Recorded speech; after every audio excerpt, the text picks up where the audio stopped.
कर्तव्य क्या है सुनो। राजा ने तुमको राजपद दिया और राम जी को वनवास दिया। तो राम जी को वनवास दिया, उन्होंने राजाज्ञा का पालन किया और वो चले गए वन में, और तुमको उन्होंने राजपद दिया। तो आज्ञा ये कहती है कि तुमको भी राजाज्ञा का पालन करना चाहिए। इसलिए नहीं कि तुमको राज चाहिए,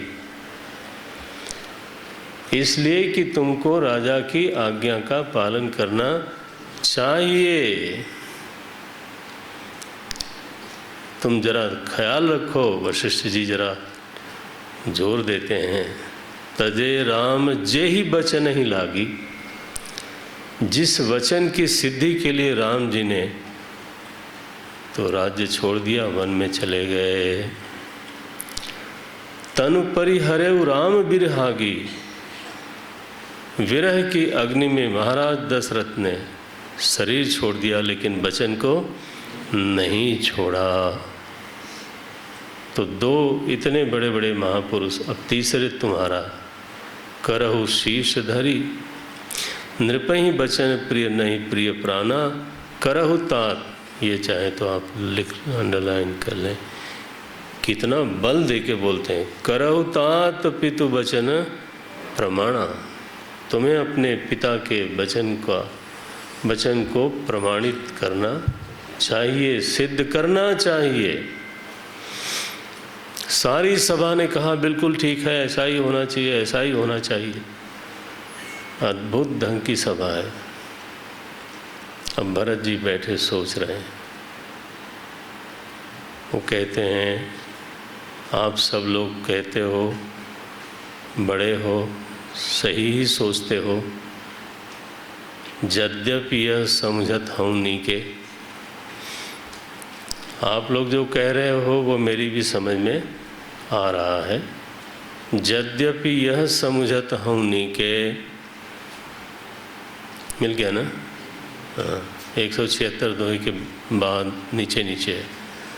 यद्यपि यह बहुत ज़बरदस्त राजसभा है ये, भगवान करे हमारे यहाँ भी संसदें ऐसे चलें,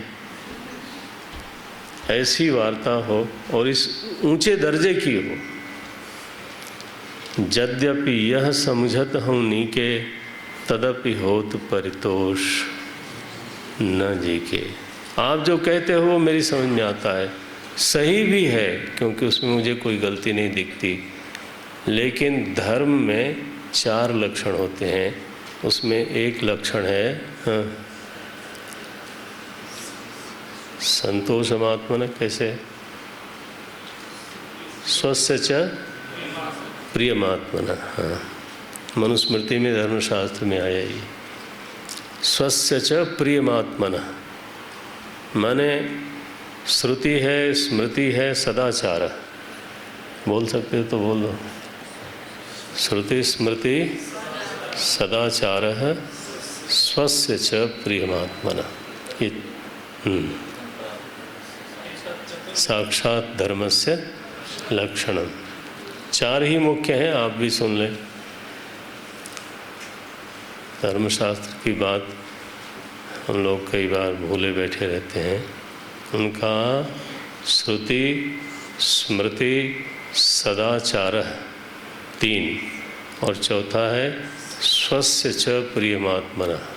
और भीतर आत्म परितोष भी होना चाहिए।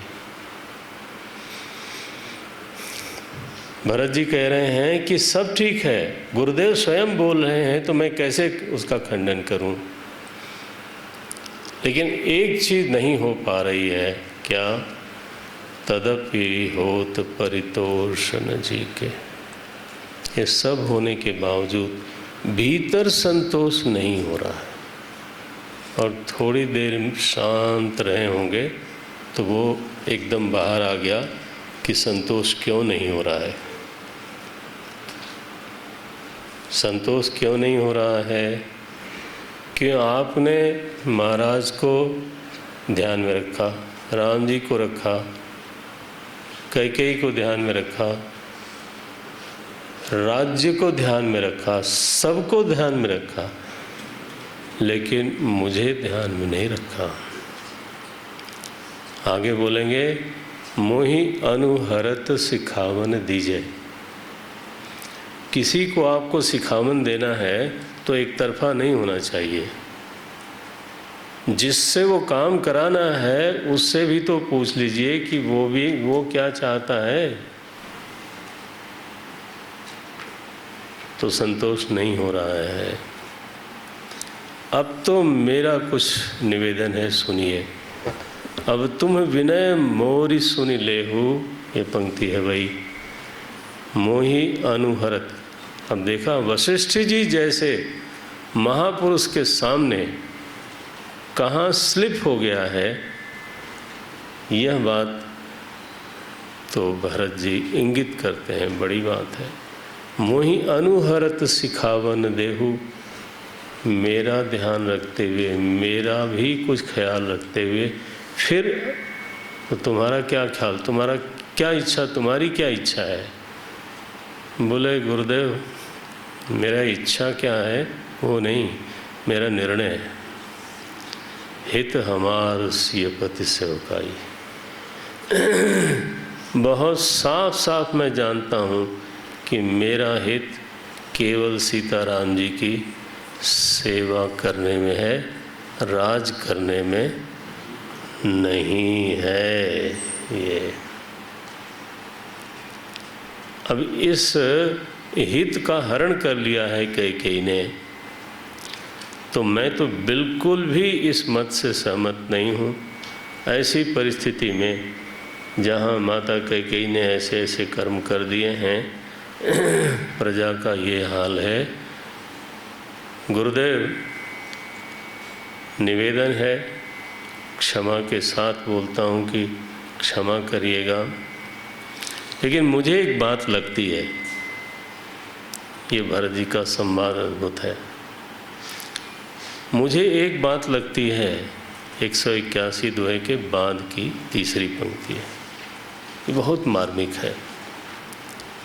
181 बहुत मार्मिक है। उन्होंने कहा, गुरुदेव मुझे एक बात लगती है, दुनिया में केवल 2 लोग ऐसे हैं जो मुझे कभी गलत नहीं समझेंगे, और कोई नहीं है। देखो क्या बोल रहे हैं, परिहरि राम सीय जग माही। ये बहुत बड़ा आक्षेप है, यहाँ तक कि वशिष्ठ जी पर भी हो गया।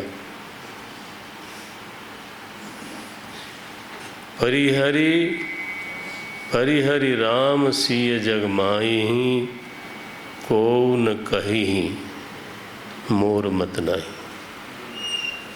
इन दोनों को छोड़ के ऐसा कोई नहीं है जो आगे पीछे ये नहीं बोलेगा कि नहीं नहीं, इस पूरे प्रकरण में भरत का भी कहीं न कहीं हाथ होगा। भरत जी बोलते हैं, परिहरि सीय राम जग माही, परिहरि राम सीय जग माही, को न कही। हाँ, तो ये तो अंतर्यामी जो शक्ति और शक्तिमान है, इसलिए मैं लगातार बोल रहा हूँ। शुरुआत में इसे करी थी, जब कोई अपनी नासमझी से शक्ति शक्तिमान को अलग कर देगा, तब तो समझो हो गया बंटा ढार। क्योंकि यहाँ सीय राम, राम सीय, केवल यही 2 हैं जो कभी नहीं मानेंगे कि भरत का भी इस साजिश में कोई न कोई, हाँ, उसमें केवल राम जी नहीं है, सीता जी भी शामिल है, क्योंकि दोनों शक्तिमान है, अभिन्न है। ओहो, इसलिए गुरुदेव मुझे तो आप आज्ञा दीजिए, प्रातः काल चली हूँ प्रभु पाई। प्रातः काल मैं बस सब चित्रकूट जाऊंगा, प्रभु के पास जाना चाहता हूँ और फिर उनसे आज्ञा लेना चाहता हूँ। और आप सब लोगों को चलना होगा। राज तिलक की सामग्री चलेगी साथ में, और हमारा प्रयास ये होगा कि वहीं पर राज्याभिषेक, हाँ, राज्याभिषेक भगवान का कर दिया जाए।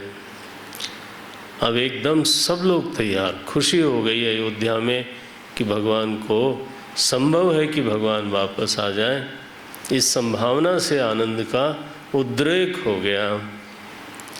लेकिन भरत जी सावधान है। भरत जी इस बात पे सावधान है कि कहीं कोई गलती नहीं होनी चाहिए। संपत्ति हमारी नहीं है, संपत्ति किसकी? प्रभु की है। संपत्ति सब रघुपति कर आही। ये संपत्ति सब प्रभु की है, इसलिए इसका संभाल करके फिर हमें आगे चलना चाहिए। वो सेवक सही सेवक नहीं माना जाएगा जो आवेश में लापरवाही करे और भगवान की संपत्ति को कोई नुकसान हो जाए।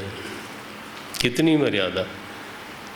भावुकता है लेकिन भावुकता का आवेश नहीं है। देखो, संपत्ति सब रघुपति कहे आही, जौ बिनु जतन चलऊं तज ताही, तो परिणाम न मोर भलाई। इसलिए हमें सबका ठीक से संभाल करके हमें चलना चाहिए। ये हम सब के लिए सीख भी है। केवल आवेशी जीवन ठीक नहीं माना गया शास्त्रों में। अब श्री भरत जी की यात्रा शुरू होती है। वहाँ श्रृंगवेरपुर में मिले वो केवट निषादराज, उनसे भी भेंट हुई। वहाँ से गंगा जी को पार करते हैं। एक बार में ही, एक खेवा में ही वो सबको पार किया है निषादराज ने। फिर भरद्वाज जी के पास आश्रम गए। वो भी बहुत सुंदर प्रसंग है। भरत चकई, संपत्ति चकई, भरत चक, हाँ, मुनि आयसु, वो एक प्रसंग है। मैंने बार बार पढ़ने वाले प्रसंग हैं ये। इस बीच में भरत जी का भाव का प्रवाह देख करके तो इंद्र डर गया। उसको लगा इतनी भावुकता है, इतनी मर्यादा है, तो राम जी तो लगता है कि भरत जी के दबाव में लौट जाएंगे। क्या करना चाहिए? बोले ये करना चाहिए कि सरस्वती जी को फिर भेजा जाए। अब भरत जी को तोड़ने के लिए भेजा जाए। या गुरुदेव आप कुछ करिए। वशिष्ठ बृहस्पति जी को बोलते हैं। और बृहस्पति भगवान गुरु हैं महाराज। गुरु हैं तो कभी न कभी गुरु गुर्राता भी है। हाँ, तो यहाँ कस के डांटा, सुन सुरेश, ऐसे बोला, सुन सुरेश उपदेश हमारा, राम ही केवल, राम ही सेवक, परम प्यारा। एक बात गांठ बांध के रखना, राम जी को सेवक बहुत प्रिय है। वो इतना ज़्यादा प्रिय है कि सेवक को सुखी करे तो भगवान सुखी होते हैं, और सेवक को अगर तकलीफ पहुंचाओगे तो हाँ, लिखा साफ साफ, मानत सुख सेवक सेवकाई, सेवक बैर बैर अधिकाई। सेवक के साथ कोई बैर करेगा तो उसकी खैर नहीं। मैं यद्यपि समान हूँ, भगवान का ऐसा भाव है, वो समान है। नहीं राग न रोषु, पाप पुण्य किसी का लेते नहीं, कर्म प्रधान कहा जाता है। लेकिन इसके बावजूद सुनो सुनो इंद्र, उनका स्वभाव सुनो। ध्यान रहे, भगवान का स्वभाव सब लोग बताने में सक्षम नहीं है। ये तो बृहस्पति जी ही हैं जो ऐसा स्वभाव बता सकते हैं। क्या बोले? तदपि करहि सम विषम बिहारा, तदपि यद्यपि समान है फिर भी सम विषम व्यवहार करते हैं वो। कैसे, किस आधार पर? भगत अभगत हृदय अनुसारा। इसको दिल में लिख लेना। स्वयं विषमदर्शी नहीं होते, लेकिन भक्त तो विषम है ना। एक भगत है और एक अभगत है,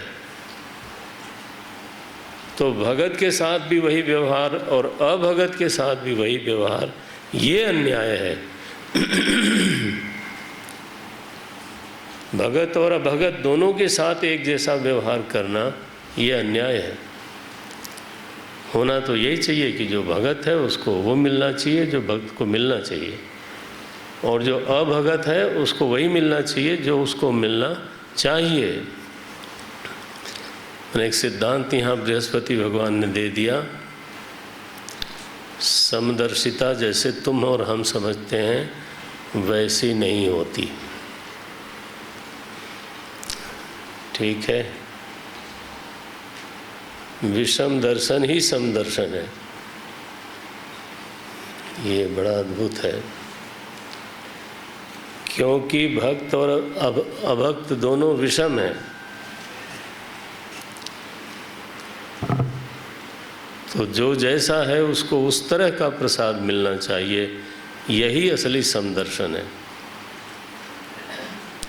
ये सिद्धांत का एक सूत्र था, इसलिए मैंने पढ़ा, इसको ध्यान में रहे। डांटा उसको, इंद्र को, और कहा कि फिर गुरुदेव हम क्या करें? बोले भरत की इतनी सेवा करो रास्ते में चलते समय जैसे राम जी की भी सेवा तुमने नहीं करी थी, उससे ज़्यादा सेवा श्री भरत जी की होनी चाहिए। हाँ, फिर पहुँचते हैं, भरत जी का मिलन हुआ, अद्भुत मिलन है।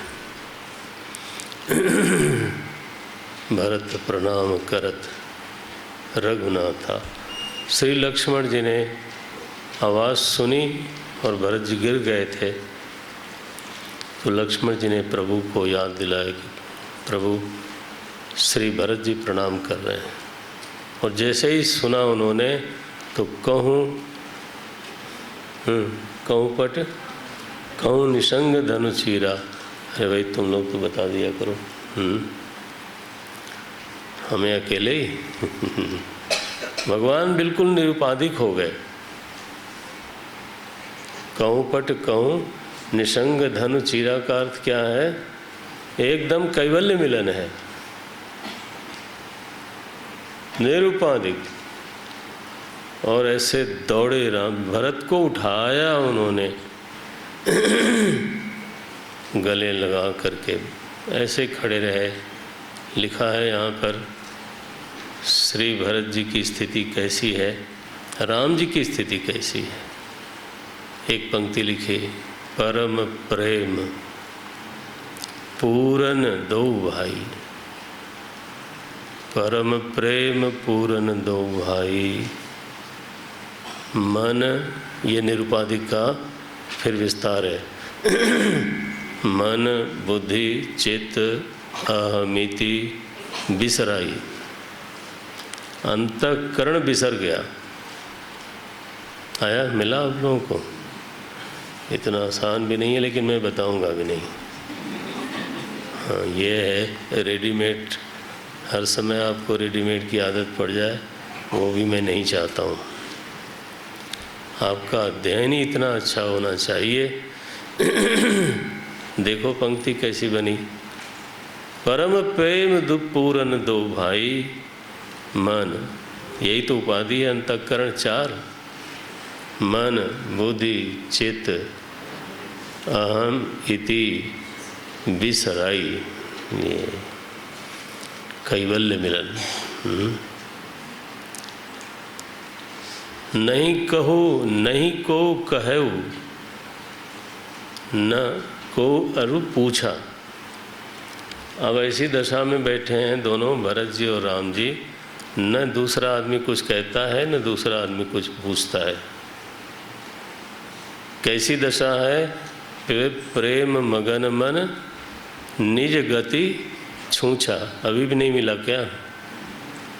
जय जय, बड़ी देर से खोज रहे थे, मिल गया? हाँ तो बोल दो। दीप दीपेन दीप्यते, सबको नकल मरवा दो।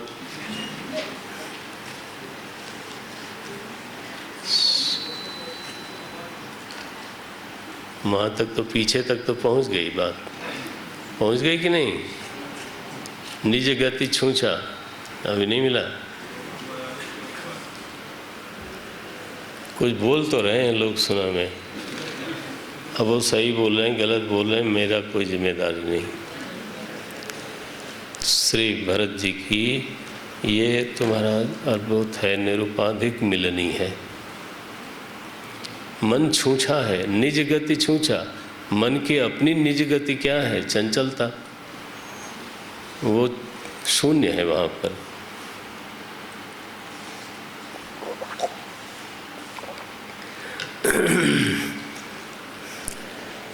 तो मुझे ये देख के मज़ा तो नहीं आना चाहिए कि आपको अभी तक नहीं मिला, क्योंकि ये जो है मज़ा, ये सही वाला मज़ा, सैडिस्टिक जो है ये देखो कृष्ण भगवान होते तो लीली लीली करके दिखाते। ये देख, कुछ नहीं है तुम्हारे पास। क्या राम जी नहीं करते? कृष्ण जी कर सकते हैं। कुछ पढ़ना लिखना ठीक से नहीं हो तो फिर महाराज तपस्या है, विद्यार्थी जीवन नहीं, उसके बाद भी। अच्छा, श्री भरत जी से मिलनी हुई। अब इसके बाद सभाएं पर सभाएं, सभाएं पर सभाएं बैठी, किसी तरह से फैसला हो। लेकिन सभा तो कहने की बात थी, श्री भरत जी ने अंत में स्वयं ही अपने आप को समर्पित किया। ये आपको सुना रहा हूँ 300वां दोहा, उसके बाद की पंक्ति है, चौथी पंक्ति है। क्या बोले? आज्ञा सम। अब तो मिल गया होगा, हमने नंबर बता दिया। 300वां मिला?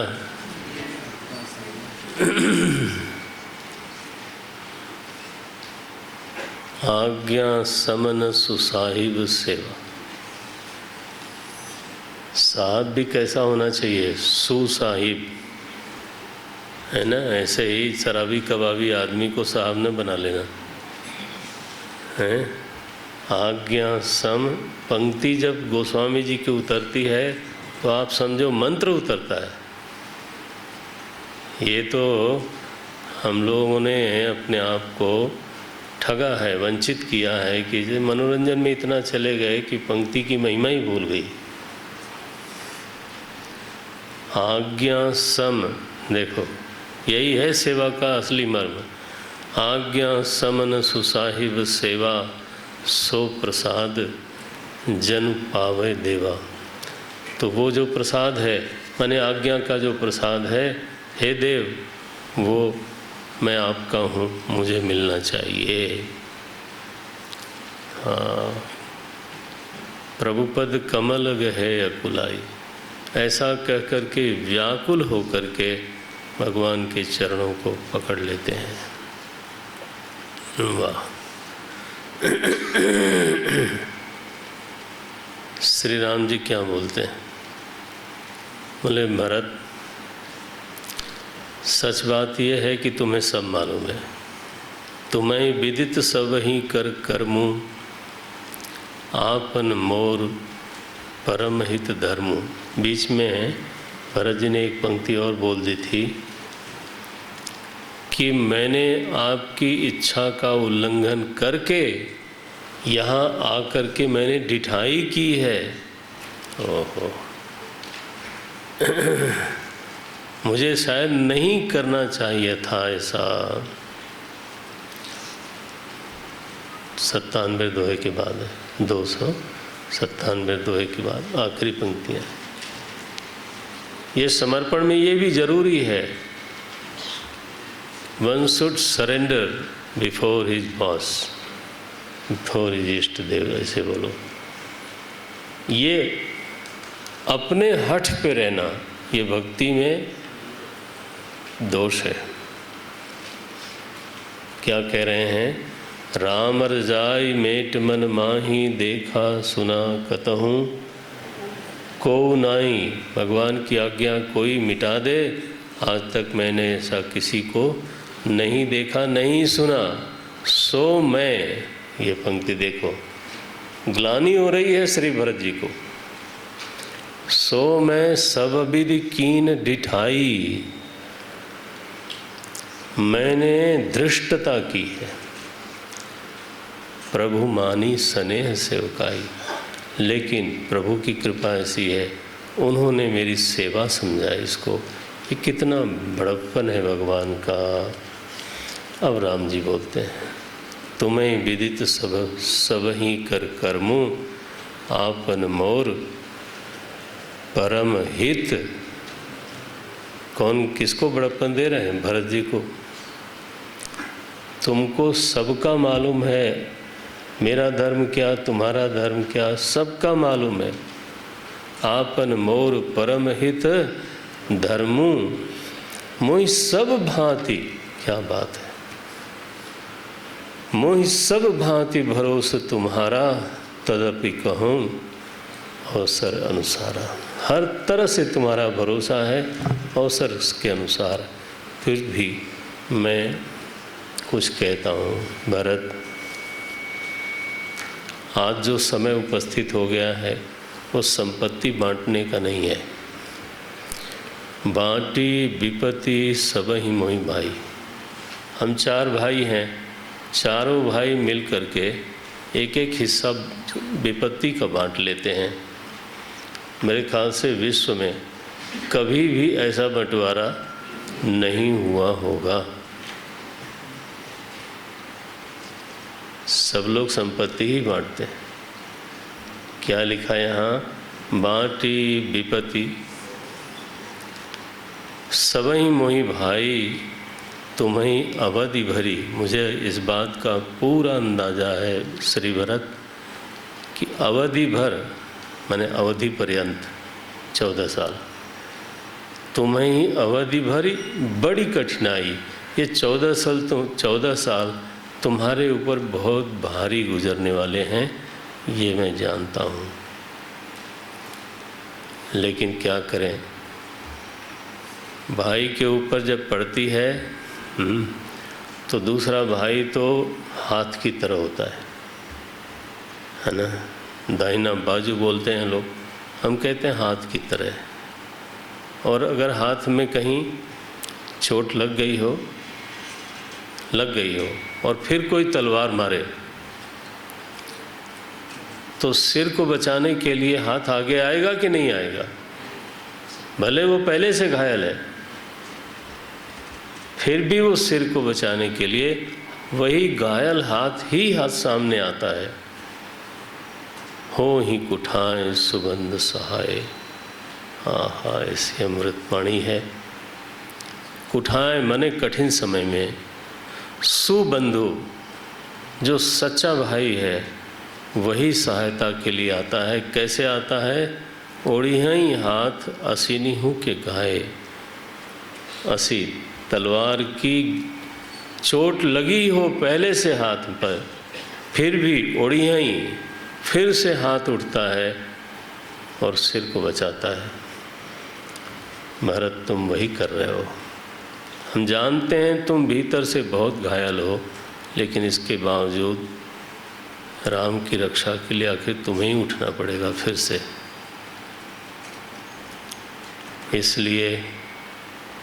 इसलिए तुम्हें अवधि भर अति कठिनाई।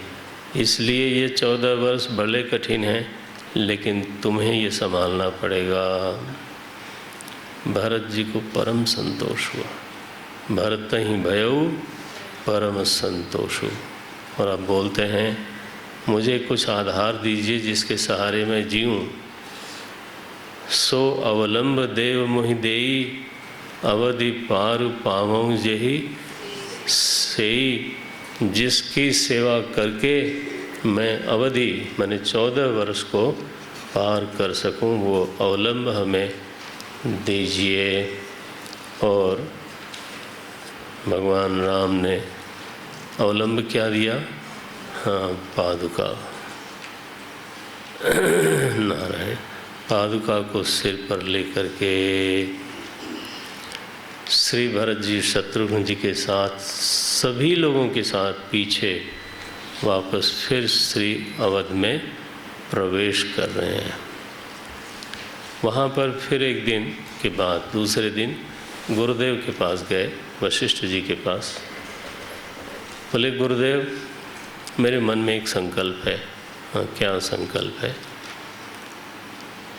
मन में संकल्प ये है कि हमारे राम जी वहाँ भूमि पर शयन करते हैं, तो अगर आप आज्ञा दें तो, क्योंकि अब मैं आपके अधीन हूँ, तो अगर आप आज्ञा दें तो मैं भी 14 वर्ष नियम से रहूँगा। 313वें श्लोक अंतिम पंक्ति है। अब गोसाई मोहि देव रजाई, सेवं अवधि सेवं अवध, अवध भरी जाई। राम जी के पास से निकल रहे हैं, मुझे आज्ञा दीजिए। अब मैं 14 वर्ष तक तो अवध की सेवा करूंगा, आपका प्रतिनिधि बन करके। सानुज गे गुरु गे बहोरी, अब आखिरी आ गया। अनुज के साथ हमारे श्री भरत जी पहुँचते हैं वशिष्ठ जी के पास। क्या आज्ञा मांगते हैं? आयसु होइत, मिला? आयसु होइत 323वें दोहे के ठीक ऊपर। आयसु होइत रहूं सनेमा, मिला? बोले मुनि तन पुलकी सप्रेमा। पुलकित होकर के वशिष्ठ जी बोलते हैं, ये पंक्ति है महाराज मैं बहुत बार बोलता हूँ। माने निष्ठा का चरमत्व यहाँ सिद्ध हो जाता है। वशिष्ठ जी को ये कहना है कि तुम्हें समझाने बुझाने के लिए कुछ मेरे पास बचा नहीं है, बल्कि मैं ये कहूँगा कि जो तुम समझते हो वो धर्म है, जो तुम करते हो वो धर्म है। धर्म के अनुसार तुम चलो ऐसा मैं नहीं कहता, बल्कि धर्म तुम्हारे अनुसार चलेगा। समुझब, ये पंक्ति है, समुझत कहूँ कहब करब, 4 बात कही। समुझब कहब करब 3 है ना। तुम जोई धर्म सार होई सुत होई, हे पुत्र वही धर्म का सार होगा।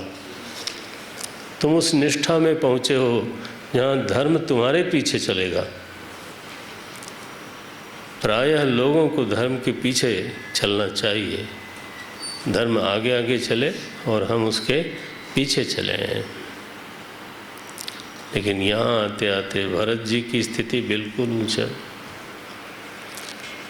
तो उन्होंने फिर नंदीग्राम में निवास किया और पूरे नियम से 14 वर्ष तक सिय राम प्रेम पीयूष पूरन, होत जनमुन भरत को मुनि, अगम जम नियम समदम, विषम व्रत आचरत को, दुख दाह दारिद दंभ दूषण, सुजस मिस अपहरत को, कलिकाल तुलसी से सठनी हठी, राम सन्मुख करत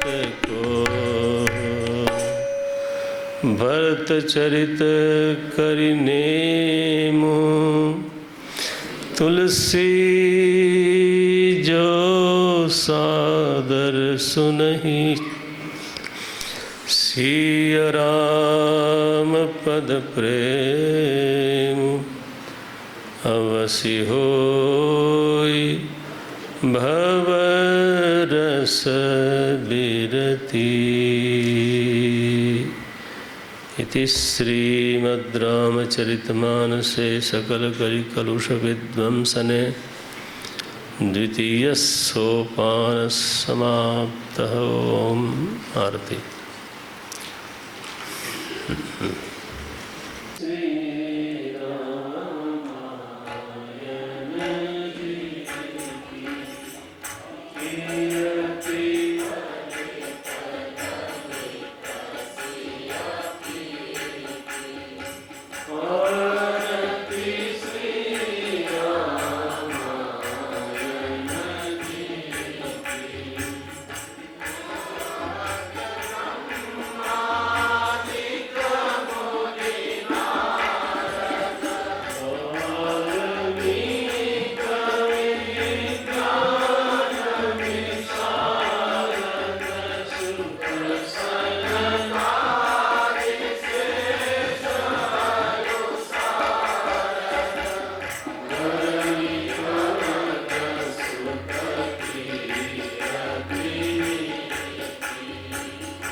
Yeah.